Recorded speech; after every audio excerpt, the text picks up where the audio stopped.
O a Zambelli, você acha que atrapalhou na reta final do Bolsonaro aquela ação dela aqui em São Paulo? Atrapalhou. Eu acho. Simples assim? Atrapalhou. Você sacar a arma no meio da rua e fazer o sujeito deitar no chão, não sei o que não é. Agora, eu acho que ela se arrependeu.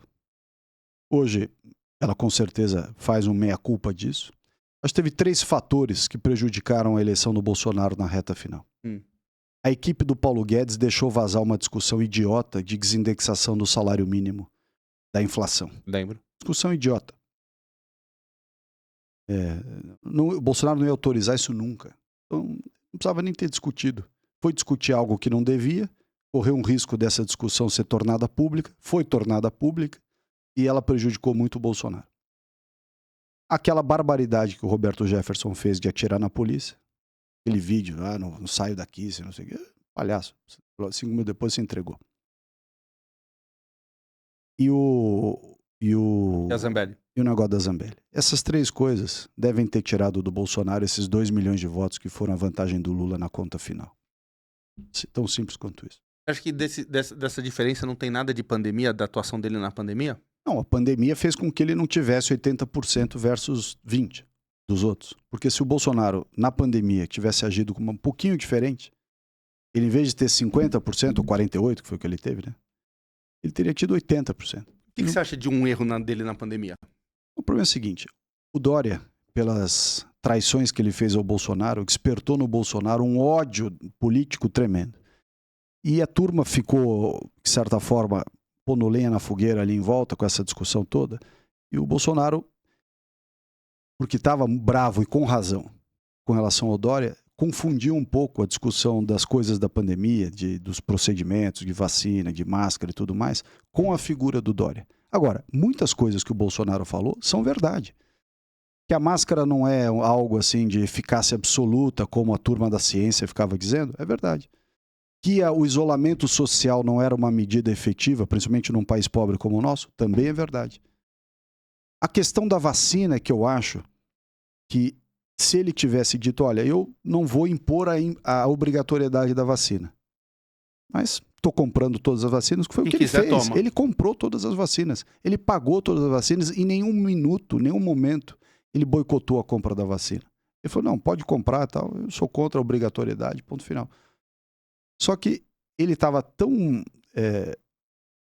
vamos dizer assim, confrontado, ele estava tão contrariado pela atitude do Dória, que era muito desleal. E vinha todo dia com aquela como chama aquele troço lá, aquela coletiva do Covid, falava um monte de besteira nas coletivas. Exato. E o próprio Mandetta, que era meu colega, ministro junto comigo, no começo da pandemia, enquanto ele ainda era ministro, ficava fazendo todo dia coletiva de imprensa lá em Brasília, dizendo, não, porque nós da ciência, porque a ciência, às vezes ele não sabia nada. Quando ele chegava, eu estava nas reuniões de ministros, ele chegava na reunião de ministros no começo da pandemia e falava assim, vamos dizer que era, eu não lembro a data, mas vamos dizer 15 de março. Chegava em 15 de março e falava assim, olha, saibam que o auge da pandemia vai ser entre 8... O pico vai ser entre 8 e 12 de abril. Aí chegava 12 de abril, ele... Não, o pico vai ser em maio. Aí eu chegava a maio, não, o pico, nós estamos revendo e o pico deve ser... No fundo é o seguinte, Mandetta, você não sabe porra nenhuma. Para de chutar, tá certo? Para de criar essas coletivas para dar uma de erudito. Não, porque eu sou o senhor ciência e tal... Então, você tinha, de um lado, as pessoas se arvorando em grandes conhecimentos de ciência e tudo mais, que não eram conhecimento coisa nenhuma. O negócio da cloroquina e daquelas outras... Os produtos lá, os outros medicamentos. Havia uma dúvida muito grande sobre a eficácia daquilo. Ninguém podia dizer, não tem eficácia nenhuma. Várias pessoas vieram Mas depois o fabricante falou que não tinha eficácia. Mas vários tratamentos, se você pegar como é que ele chama, aquele médico, o Dr. Zeballos, é um grande infectologista. Mas o médico não passa em cima do fabricante. Se eu fabrico a coisa e eu falo que não serve, não serve. Tudo bem, mas tem vários medicamentos que são off-label. O cara diz, olha, eu não recomendo porque eu não tenho eficácia comprovada. Aí o médico administra. Eu não estou nem defendendo, porque eu não sou médico, eu não vou dar palpite em coisa que eu não sei.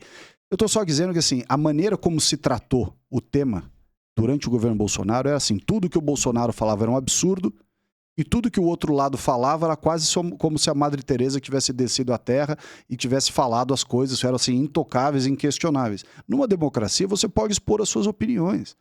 E é assim mesmo. E lá fora, hoje em dia, tá cheio de artigo dizendo, olha, não é bem assim. O próprio cara lá da OMS, aquele, não sei se ele é indiano, do Sri Lanka, sabe? Você tá falando o presidente lá que fala? O Tadros, não sei quem. Esse cara veio a público outro dia dizer, olha, a máscara não é essa Brastemp aí que a turma falava. E agora? Só que o jeito que o presidente falava, e ele é uma pessoa muito espontânea, com muita verve e tal, e que é a vantagem dele, porque ao contrário dos políticos vaselina, que não falam o que pensam, que não se posicionam, o Bolsonaro tem a qualidade de dizer o que pensa, de se posicionar. Só que muitas vezes o jeitão dele, aquele jeitão assim meio Shrek lá que a gente brinca, é mal compreendido. Tipo, eu não sou coveiro?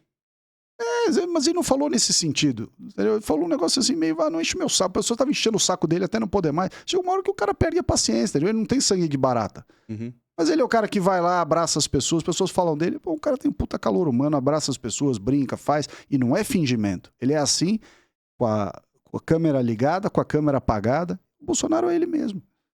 Então, assim, num momento em que as pessoas estavam perdendo seus parentes, muitas pessoas morreram e tudo mais, esse jeito dele, talvez... atrapalhou um pouco. Tenha atrapalhado. Talvez não, atrapalhou. Uhum. E faltou gente em volta ali para dizer, presidente, dá uma maneirada, pô, vamos lá tal. Só que a turma ficava pondo pilha. Isso aí, porque o Dória, sei que lá. Porra. Então, assim, teve problemas. Acho que hoje em dia o próprio presidente Bolsonaro, que é uma pessoa que eu reputo de grande coração e tudo, talvez falasse, olha, eu teria agido diferente, teria falado de outra forma. O negócio do coveiro realmente é inadequado? É inadequado. Mas, pô, os caras estavam enchendo o saco dele, todo lugar que ele ia, o repórter enfiava o negócio na casa dele para provocar. Eu vi muitas vezes a maneira que as pessoas provocavam o Bolsonaro para tirar o cara do sério, entendeu? Então, ele é um ser humano, ele não é um robô. Ele não foi uma pessoa, vamos dizer, criada... príncipe, numa família real, que o cara nasceu desde criança se preparando para assumir o trono. Bolsonaro é uma pessoa como qualquer um de nós. E virou presidente e estava lá tentando fazer o seu melhor. Criou um puta grupo de ministros bom pra caramba, entendeu? Não deixou roubar no governo, tentou colocar ordem no troço, tentou avançar em muitas reformas importantes, fez reformas importantes, fez reforma da Previdência, fez o marco legal do saneamento que agora o Lula tentou destruir. Ele fez muita lei de liberdade econômica, fez um monte de obra de infraestrutura, cuidou da agricultura, botou racionalidade no meio ambiente, ou seja, muita coisa boa. E, como todo governo, tem coisas que não saíram do jeito que queria. Eu digo sempre, governo é um negócio que nem tudo que você quer fazer você consegue, e muitas coisas que você faz não era o que você queria fazer. As circunstâncias te trazem isso. O cenário político te traz isso, né? O cenário externo, internacional, com a pandemia, por exemplo, ou a guerra da Ucrânia e da Rússia, trouxeram para a realidade do Brasil e para o governo, evidentemente, uma série de condicionantes que o governo não estava preparado, não imaginava que ia ter que passar e ter que se virar nos 30.